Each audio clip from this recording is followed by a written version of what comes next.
Welcome to Lookout. Today's the 25th of July, and we're going to talk about the fire. Which fire? There's only one fire on most of our minds right now.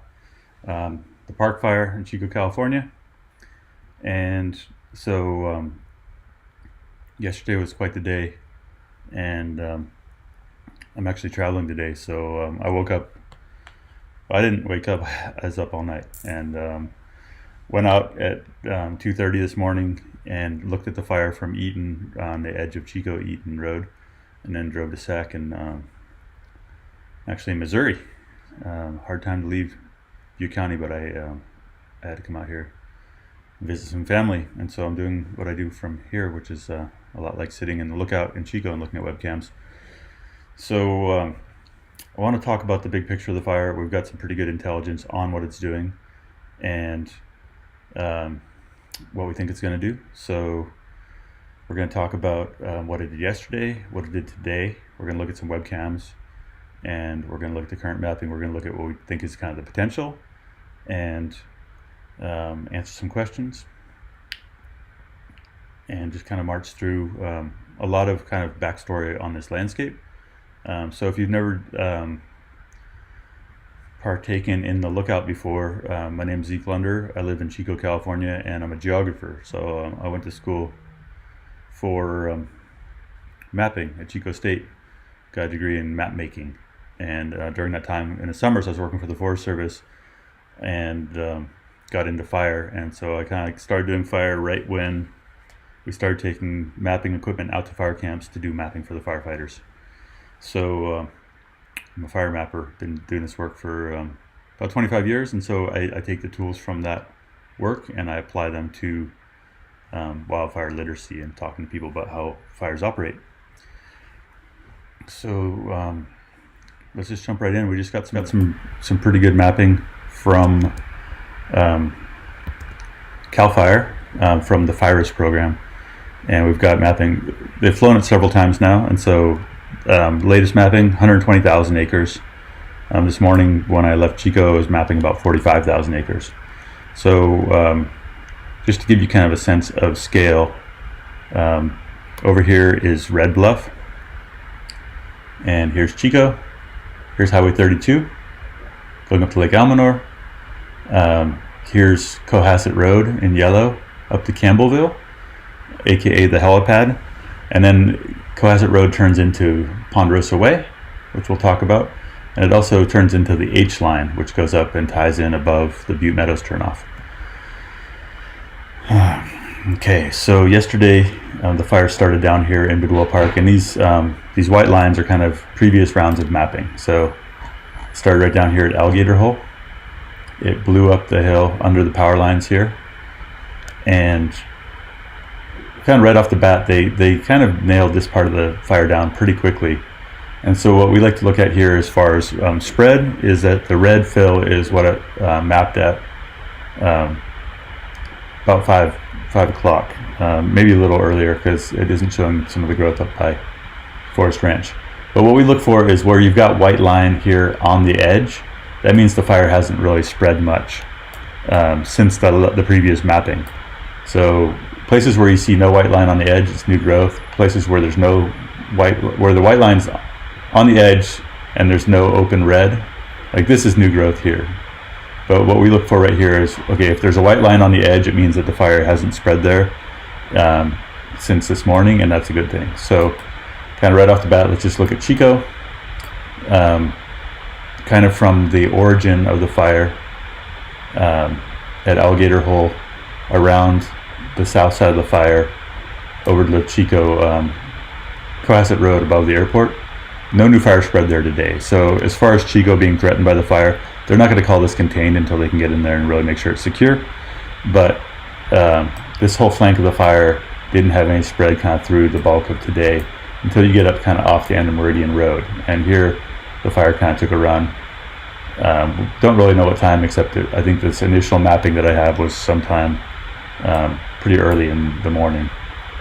like 5 a.m. So since then, since 5 a.m., the main growth that has happened on this whole kind of front country portion is out off the end of Meridian Road. Nothing else back towards Chico really spread since early this morning. So we're going to kind of just work our way around the fire and end up at Forest Ranch. I know Forest Ranch is kind of on people's mind big time, but I just want to kind of take this procedurally. So for now, the threat to Chico appears to be pretty limited because it hasn't spread much there. It's good access and it's a lot of visibility. People are seeing that. So I know this fire looks terrifying from town, and getting these evacuation warnings when you're in town is really frightening. The phone's all beeping and everything. But right now, Chico itself looks pretty good from the fire that's already happened. The kind of remarkable thing about this fire really is that it ran almost 20 miles yesterday. Between 3 p.m. and about 2 a.m. it ran from Chico Creek all the way to Deer Creek. So let me see if I can grab ruler here.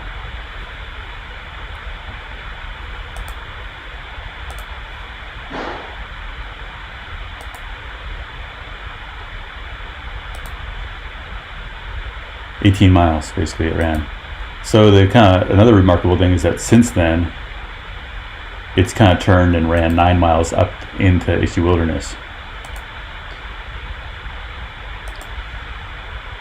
So Issue Wilderness is out in here.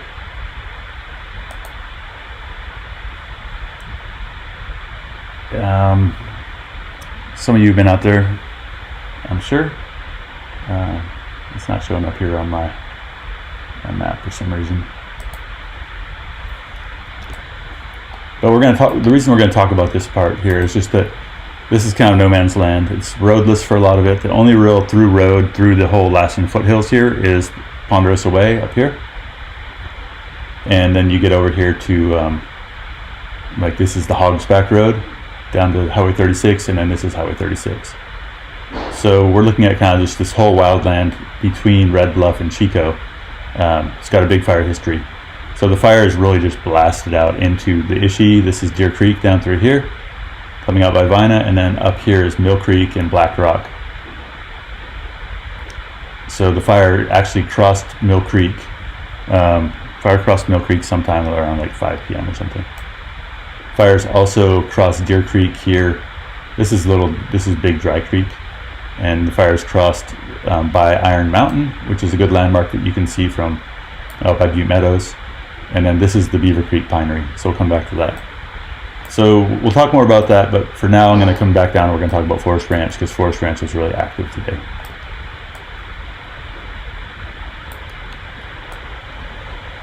Okay, so yesterday fire took off, ran up the hill. They got retardant on both flanks of it where it kind of ran up the hill, and that held for a while. I was up here down by Horseshoe Lake. And another thing I want to point out here real quick is that we did a prescribed burn here this spring with Chico Fire Department, Chico State Reserves, a bunch of other NGOs, and Chico Fire Department. And we burned everything from Monkey Face down to the dog walking parking lot on the dog leg at Wildwood Ave. So this is all black, and that creates a really nice buffer. There's a lot of fuels in Middle Park here, and so if this fire were to escape and push down towards town, there's also this really nice big, kind of from Horseshoe Lake all the way down, there's this buffer of black we created with prescribed burning, and that was one of the main prescribed, one of the reasons that we did the burn there is to create a buffer against this exact kind of scenario.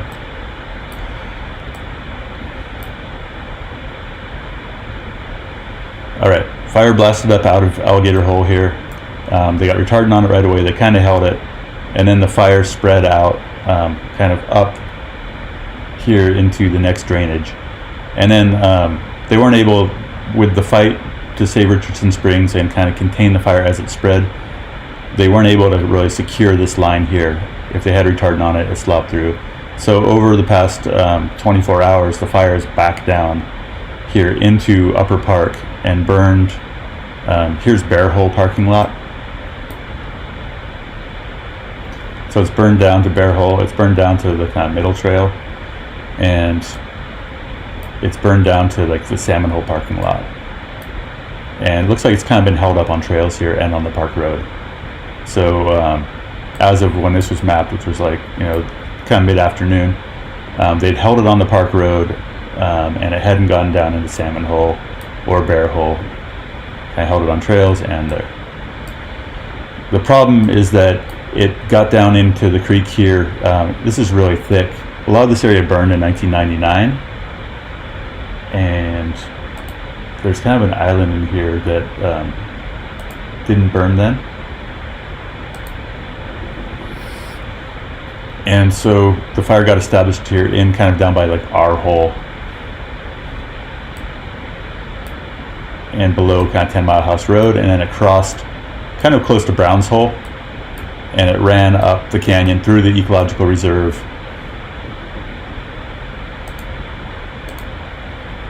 This is the burn from this area burned in 1999 in the Muskie Buck Fire. This area burned in the Stony Fire in 2018. So this is ready to burn again if the fire gets in there. There's plenty of fuel.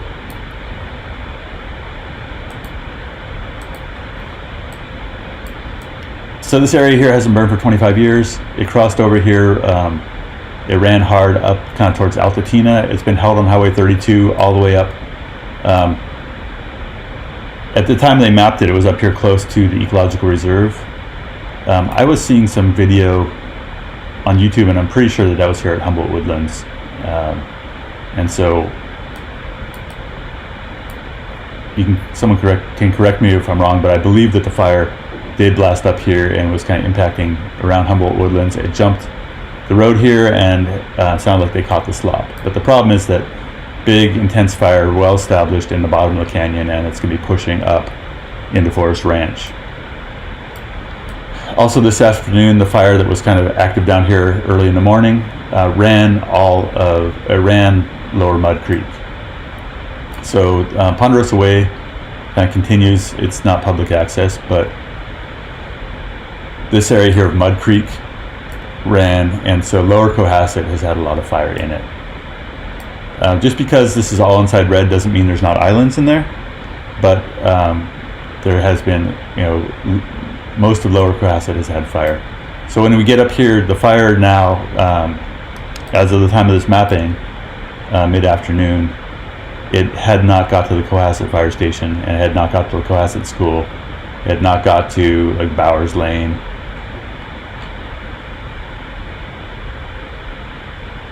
Hollow Oak, Black Apple. It had kind of held out here, and so when you see that white line, there was a ton of effort to hold the fire here kind of at the rim where it drops off into Rock Creek.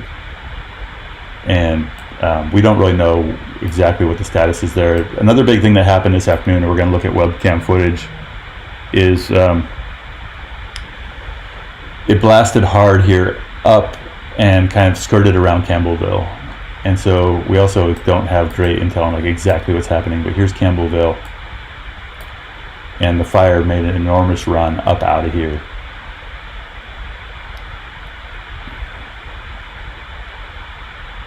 Okay, and then it ran, that same run, it ran kind of down into Deer Creek and blasted up here by Iron Mountain. And some good news for the ecology, but we don't know really what's going to happen, is that if we can get backing fire or flanking fire to go through this pinery, it'll be a lot better than head fire going through there, because this is an incredible kind of rare ponderosa pine stand that is kind of a reference for what ponderosa pine with frequent fire should look like across the whole west of America.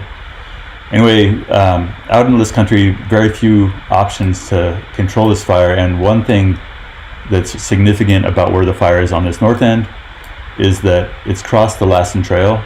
Lassen Trail comes down from Ponderosa Way, and in the past it's been used as a control line to kind of keep either like the Gun 2 fire in 1999 or the this ridge here. It's been a spot that they've hung up big fires in the past, and so the fire's already over that, so it kind of takes away one of the kind of only routes that goes down through that bisects the Ishii Wilderness. So we expect that this fire is going to burn up through Mill Creek and keep going, and there's no good spot really for them to control it, pretty much till it gets to the Hog's Back. And so we're going to see probably this fire is probably going to burn the entire Lassen foothills. Lassen Foothills is kind of a name that people call this area, this 1 million acres that runs from Highway 32 to Highway 36 in the Lassen Front Country. So coming back to Forest Ranch, the fire made a run up in Mud Creek here, adjacent to Forest Ranch. It's established in a canyon. It's likely going to continue to burn and be fought at Highway 32, and we'll look at some webcams. The other thing that is kind of significant about what the fire is doing right now is that there's very little opportunity to slow it down from burning up through all this commercial timberland up towards Jonesville. And so, Butte Meadows, really. So all this yellow here is managed by Sierra Pacific Industries. And so far they haven't had a lot of fire on their land as the fire's burned up close to Campbellville. But as it's now established here, kind of down off the H line, there's definitely some big potential for that fire to kind of munch a lot of this this land kind of between Highway 32 and the Deer Creek wildlands.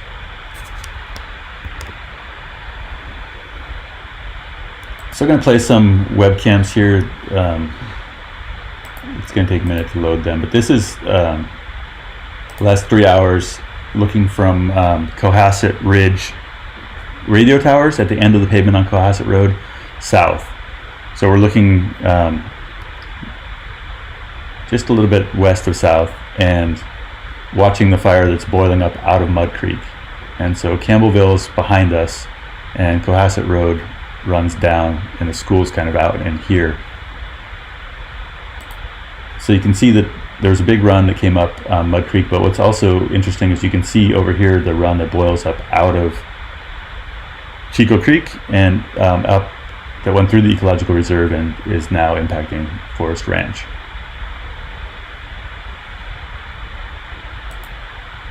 This is a view from Platte Mountain, which is just above the CAL FIRE station on Highway 32, looking across at this big Chico Creek Canyon, the ecological reserves down in here, this Musty Buck, and sorry, it's going to be a little jumpy and we'll play it back.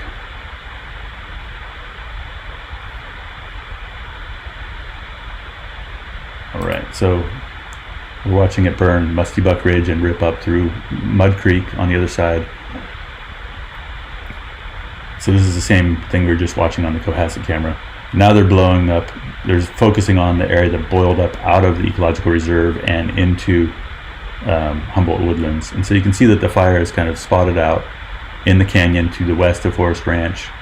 And we'll jump back on the map to look at where this is, because this is not yet captured on the mapping that we had.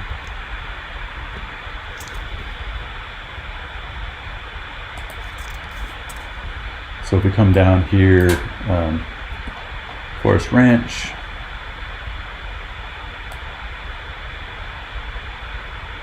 here's Garland Road, and here's the CAL FIRE station. And so this view we just had is from the top of Platte Mountain, which is the fire lookout here that's kind of hard to see.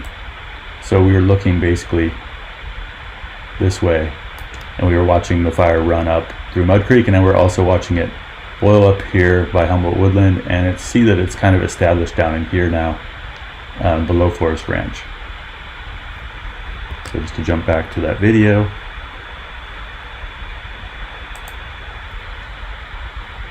Mud Creek on the opposite side, Big Chico Creek Canyon.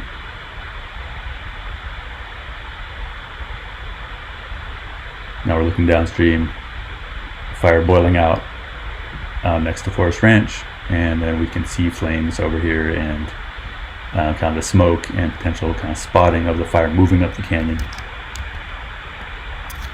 So if we were going to redraw kind of our fire map now,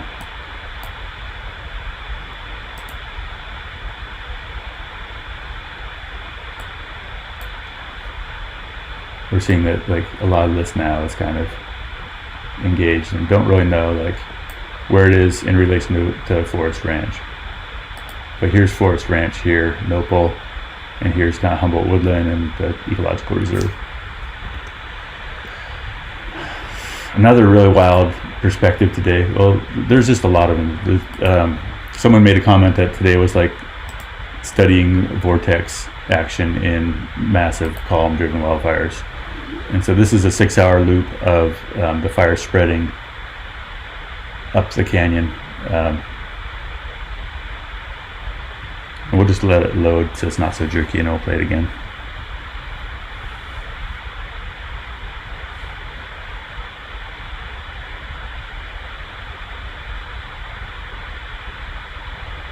All right. So you can see a massive plume off here to over here, and this is the fire burning up towards Campbellville, and then this other fire here is the stuff that's now kind of boiling up by Humboldt Woodlands and passing Forest Ranch, going up the canyon.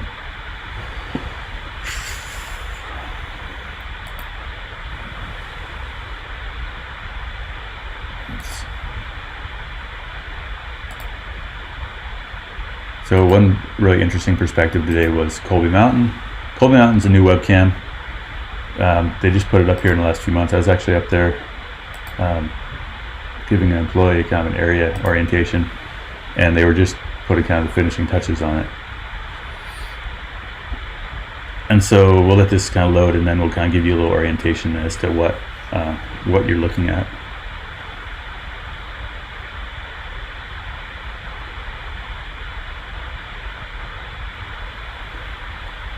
So Colby Mountain sits up above Butte Meadows and looks kind of down into Deer Creek. And so this is Cohasset Ridge over here on the horizon. And then the helipad, if you know Cohasset, is here, and then the H-line comes up towards Highway 32, and then the backside here drops down into Deer Creek. And so in this animation, we're watching the fire that's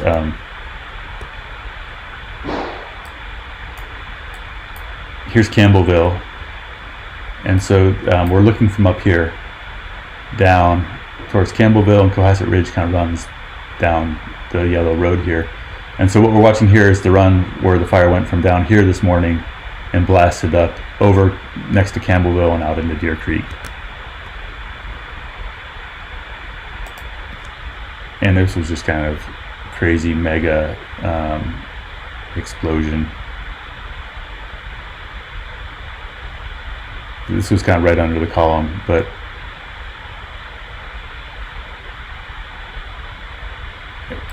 part of that was driven by kind of the slope. But you can see like right there, like this is just that amount of black carbon coming off there is like the fire burning probably 10,000 acres in half an hour.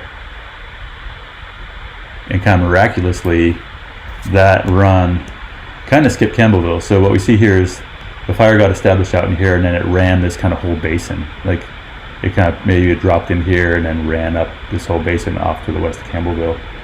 So it didn't get into kind of a bunch of the inhabitation there. It took out probably a couple places. But what we're seeing there that I think is significant is that the fire seems to be getting established out here into this timberland. And the problem with that is just that there's not a lot of great opportunity between here and there, between Colby Mountain and there, to execute a big strategy.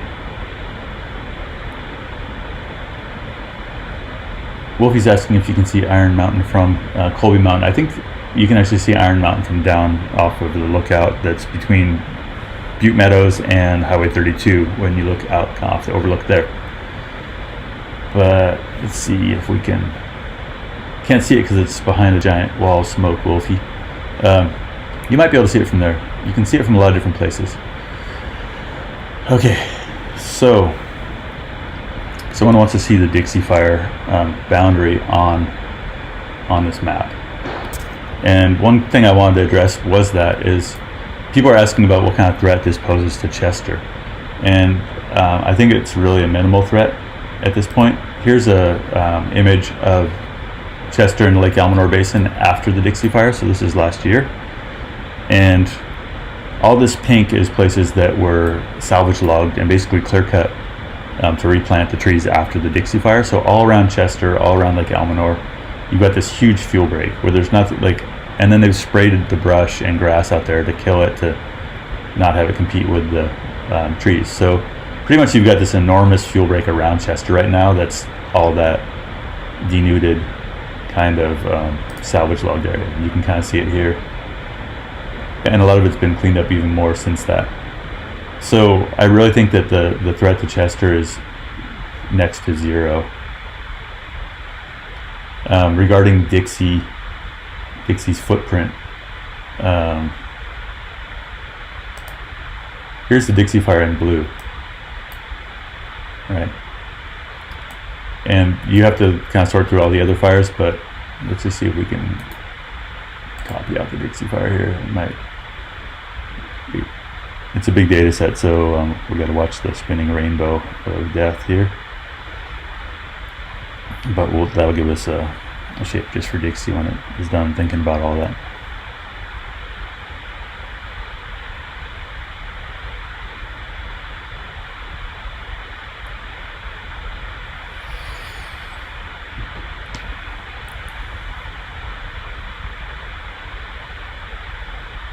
Sorry, I'm just waiting for my computer to think here, because one thing that happened, we did a lot of mapping during the Dixie fire, and these fires, when they push these mega scales, like lots of weird things happen that are unrelated to firefighting, but like our mapping, a lot of our mapping systems couldn't handle like the number of points that were used to draw the perimeter of Dixie fire. And so there's just all these things that happen when a fire gets to be 1 million acres that you wouldn't think of being a problem, that that ended out, making it hard for me to do mapping just because it's like there were too many points. Okay, so here you go. Here's 2021 Dixie fire. Here's our current fire.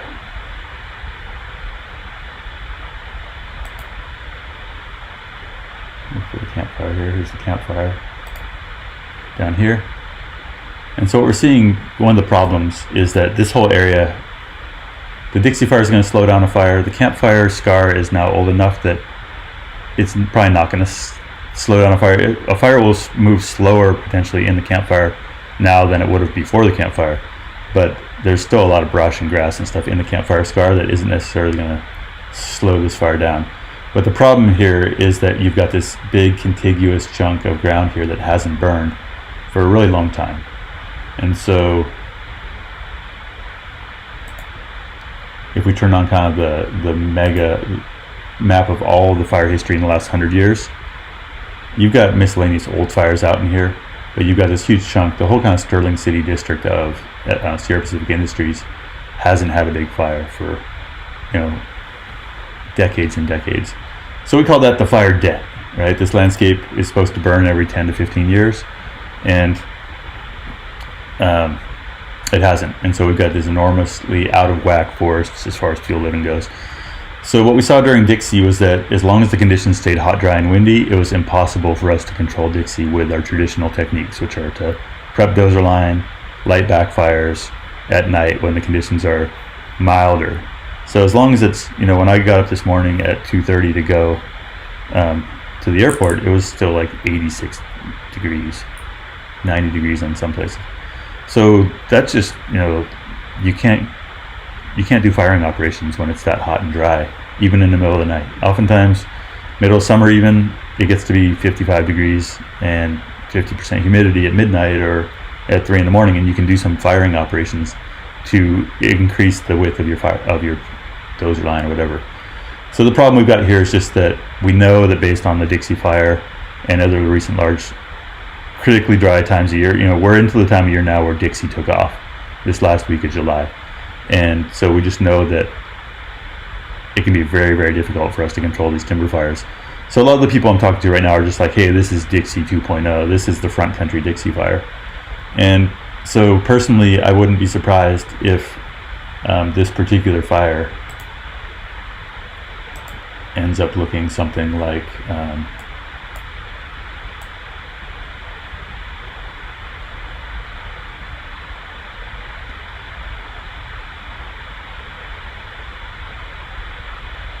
that. And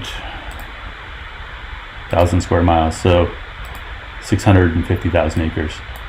Now anything could happen. We could get a wild rainstorm. We could have it cool off 30 degrees, but no guarantees, and we don't have a lot of opportunities terrain-wise. I wouldn't be at all surprised terrain-wise if we don't pick this fire up until it gets to the hogs back. Whether or not we can pick it up on Ponderosa Way is an open question. Fires have been held there in the past, but you've got all this land here on SPI, and SPI's put in this huge fuel break here over the years that they've kind of bladed and sprayed and everything else. But fuel breaks don't work that well unless you have crews that are there to like fire off of it. The best time to fire off a fuel break is during prescribed fire season, not during July. So very low probability success of firing and keeping fire out of this landscape here. In this landscape here, these clear cuts don't really slow down the fire. They are full of grass and young trees and the bright sunlight, and fires spot into them when they run through. And these small stands here of densely spaced trees, some of them have been thinned, and that helps a lot if they kind of treated the slash. But other places the fire just runs through this like a brush field, and so it's a scary situation here for the timber landowner to be looking at a major fire coming in. So in the past, if you look at our fire history layer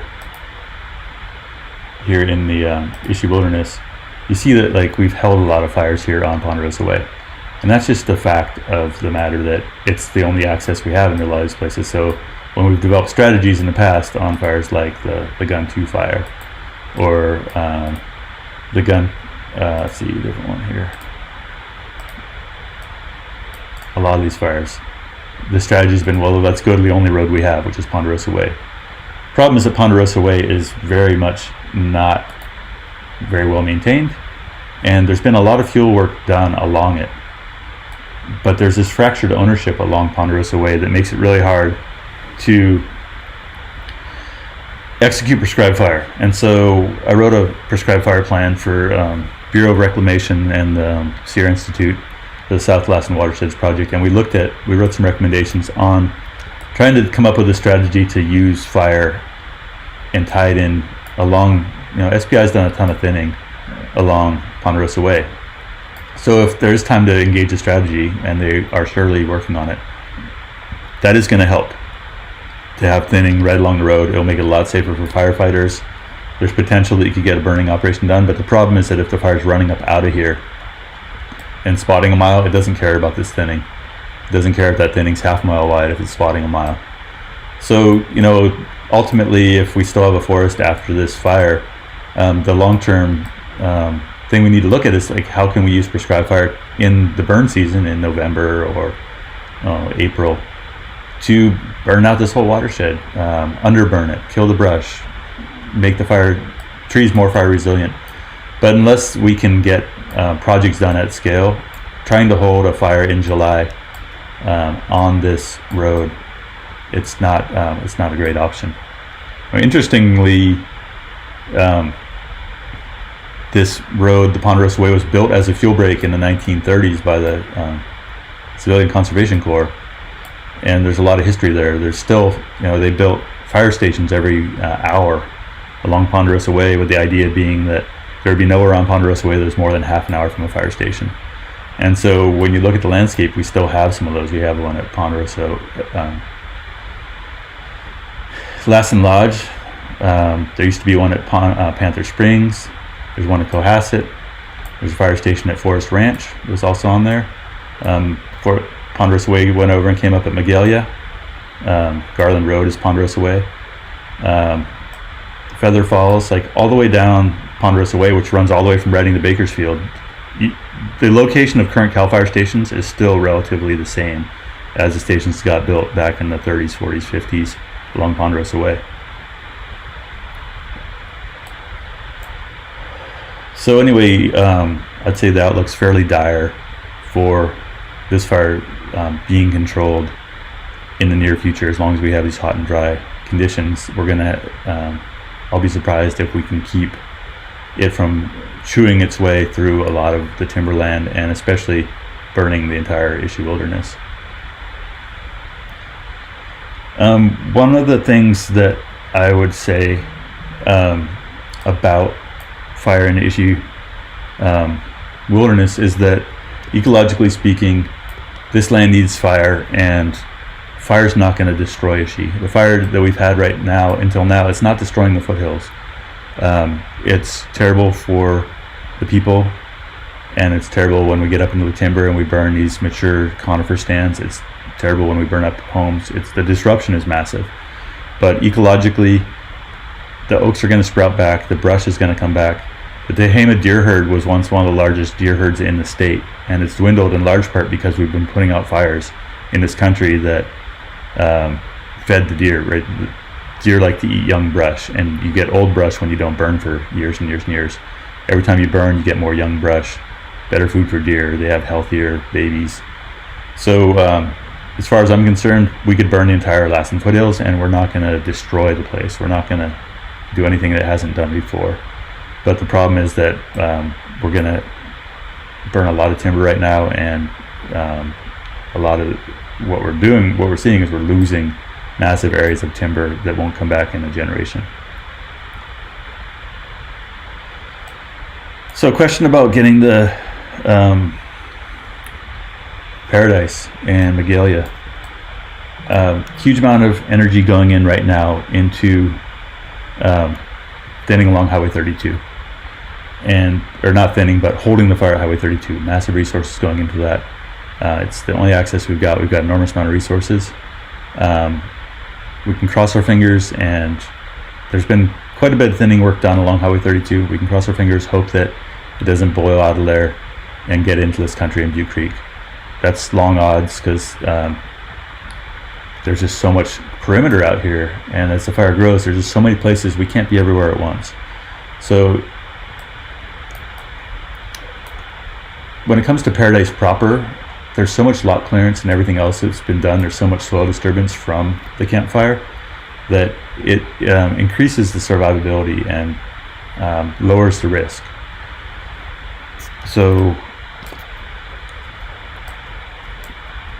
I don't know right now. Like, I don't want to say what I think the scary thing for this side of the ridge is if we get fire in here, that the areas that did not burn in the campfire, like you can see the really clear boundary. Blue is the campfire, and this area that did burn,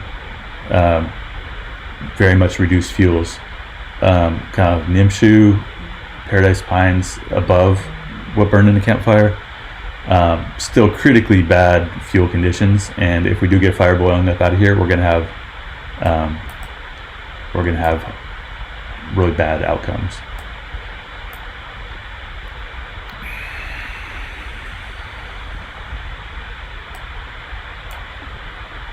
So I can look at some questions. These get saved and you can look at them later. I'll share them on Facebook. We're watching the mapping. I'm traveling right now, and I'm trying not to just be on the computer all day, every day. But I know that a lot of you are evacuated and thirsty for information. We'll do what we can to feed it.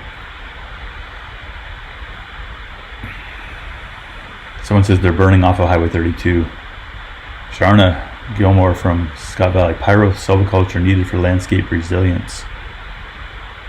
The cross 32 and hand crews knocked it down.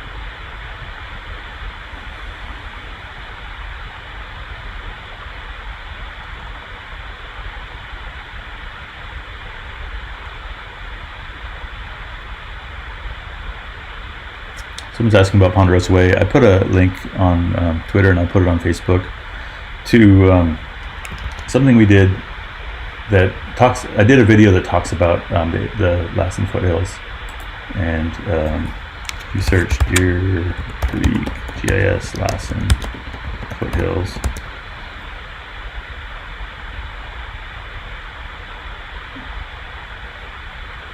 Fire management in the Ishi wilderness. So during the fire that burned in the Grand Fire, I made a video that talks about a lot of this stuff, and so you can go back and look at that. It's basically the video, the live stream that we did on that, but I'll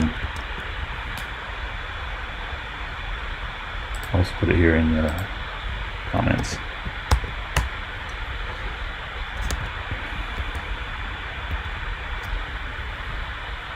but it talks about a lot of what we were just talking about. It shows the Ishi Wilderness there and Ponderosa Way and the Alaskan foothills, and talks about managing fire.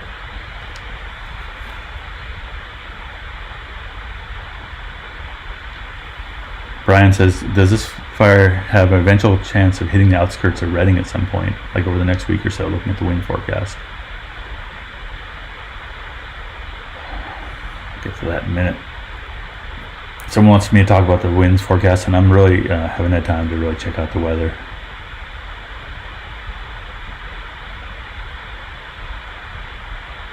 Just looking through comments here.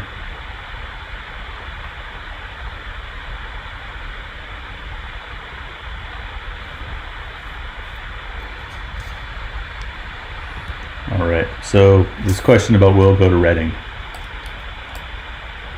Here's Redding.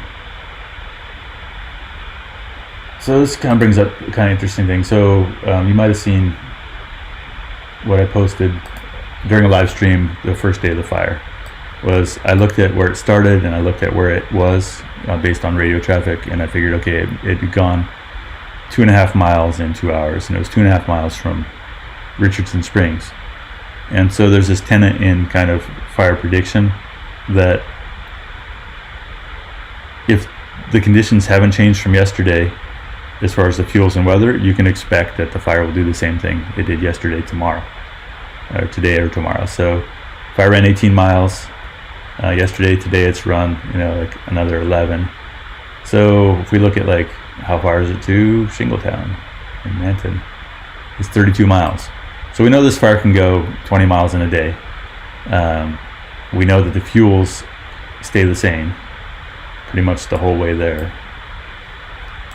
And so theoretically, and we know also that suppression on the head has not really been super effective.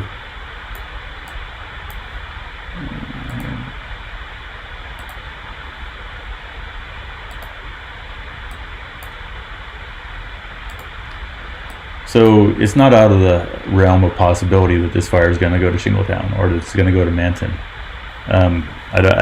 I haven't watched the weather, and that's someone else is going to have to answer that question. I'm not really a meteorologist, but what I can just tell you as the geographer is that if you look at the fuel conditions between here and here, it's a lot of the same stuff. It's just kind of scattered oak woodland, it's dry grass, it's broken country that's difficult places to go direct on fires. So there's nothing stopping this fire for now from, as long as the head is kind of smoked in and they can't operate tankers out there, they don't really have anything going for them to stop the head of the fire. Another thing that is interesting is when you have canyons that align with the prevailing wind. So if the winds are still coming out of the south or southwest, you see the fire's going to line up with the topography, and it's going to run. And I think another thing that's worth talking about a little in the initial spread of the fire was that the fire really changed in character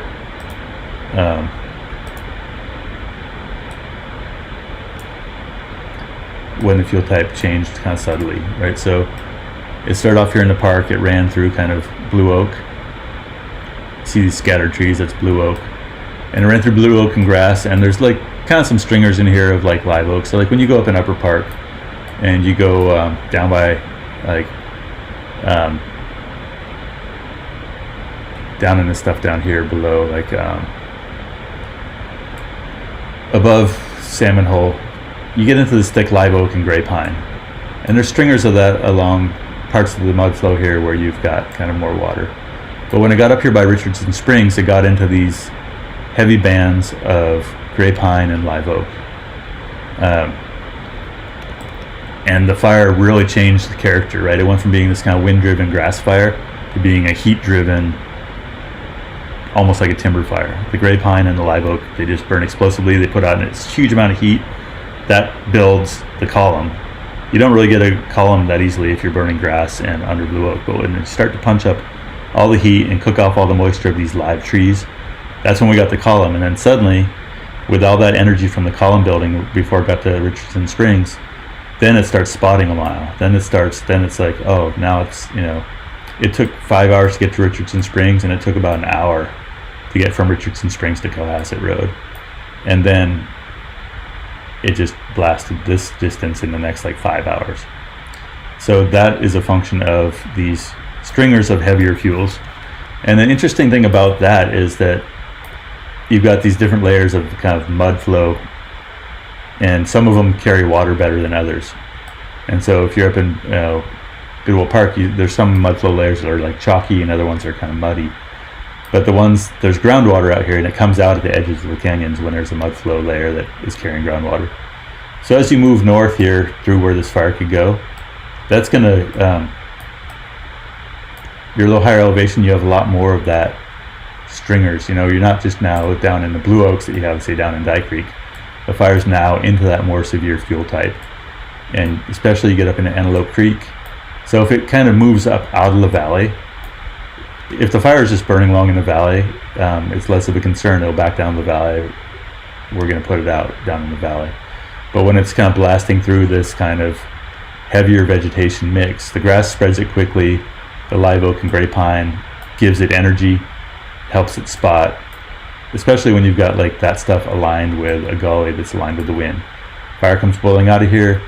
We don't really have an option. If we have a dozer line at the top here, which is what often is got done on big fires in the Ishii, if the fire comes boiling out of there and in alignment with one of these brush-filled stringers, it spots all over the place.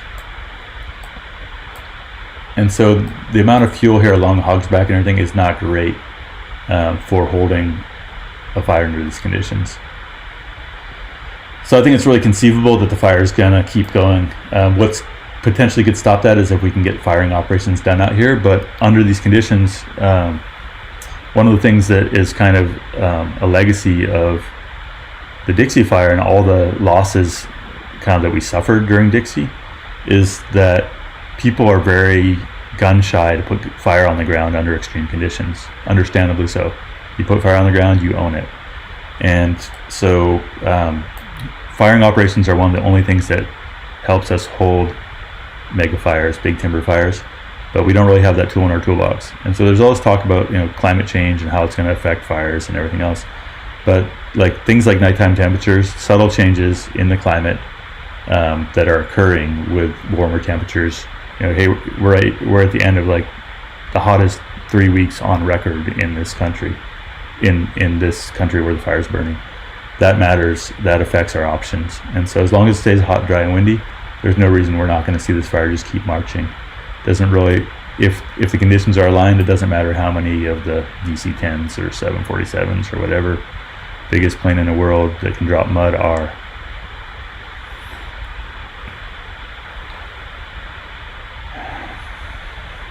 Okay.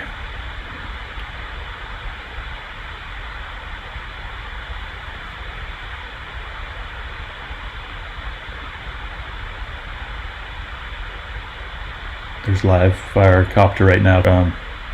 Yeah, look for the live copters.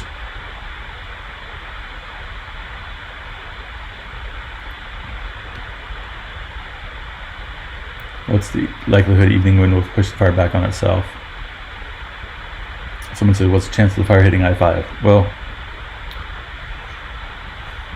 I think we talked about that enough.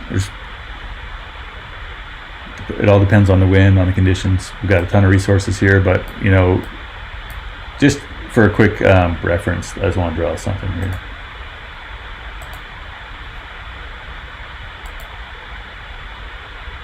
If I look at this polygon here, sorry.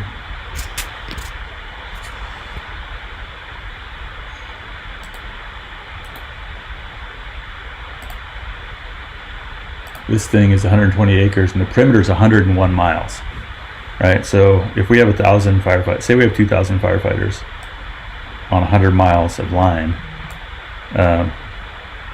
that's like 20 firefighters per mile, right? So the raw amount of line that needs to be put in, held, etc. Like down here we have dozer access and they've been able to really nail it down. You can drive engines, but when you get out into this country out here, one thing I learned working out here, I did a lot of work planning out here, and I worked in Dye Creek, and this is Dye Creek here, and I spent some time like riding a quad around out there and driving around it in a big. Someone had given the Nature Conservancy this big jacked up Hummer H1, and one day we decided we'd drive all the way around Dye Creek. And what you learn is that there's like the term 1 mile an hour means something, 2 miles an hour. Like you don't think of it when you're on your bike or in a car that like 5 miles an hour actually means something. But what a lot of this country is in a Type 3 engine is, 2 mile an hour driving over baby head rocks and blowing out tires. So if you got to drive 10 miles up into here, it's going to take you 5 hours just to get up there. And oftentimes you drive all the way up that ridge and you find out that the fire is the next ridge over. So this is a lot of 1 and 2 mile an hour ground out here. And that's why we just aren't going to, like, even they ordered, a couple hundred fire engines for this fire. But that doesn't do you any good out in here because there's very few places you can even drive a fire engine. The best vehicle for this country to do anything is, people figured out a long time ago, is a horse. Okay, people are asking me about specific evacuation zones. I don't do that stuff. Check out Watch Duty. And if you could tell me a narrative, you could say like, hey, what do you think about this neighborhood? The Crown Point burned? No. Weather staying hot for weeks. Hot and dry in July. This is unprecedented. Yep, for sure.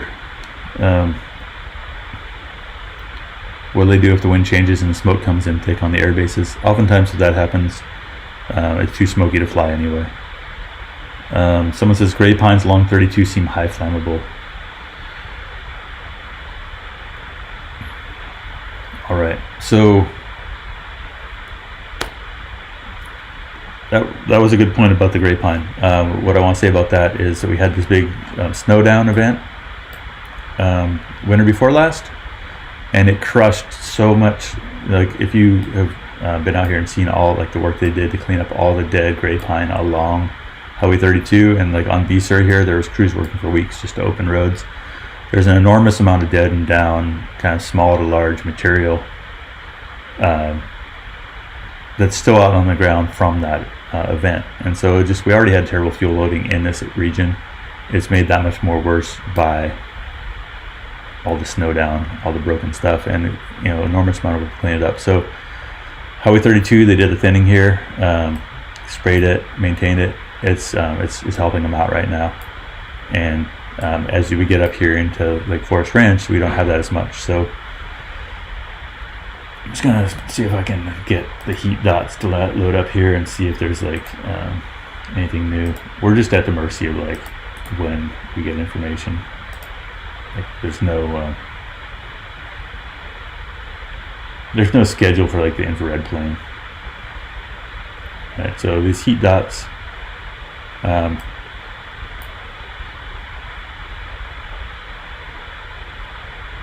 They roughly match what we saw from our CAL FIRE flight, but they haven't updated it for a while, except you can see this heat here going up the ridge kind of. Yeah, so this is what we saw on the stuff we were looking at from the webcam on Colby Mountain, but we're still missing the stuff that we've seen on the webcam with the fire boiling out here at Forest Ranch. That could be because of the column interfered with their ability. They couldn't fly. The plane that scans this stuff likes to fly pretty high, and if there's a big column, they can't fly right over through the column.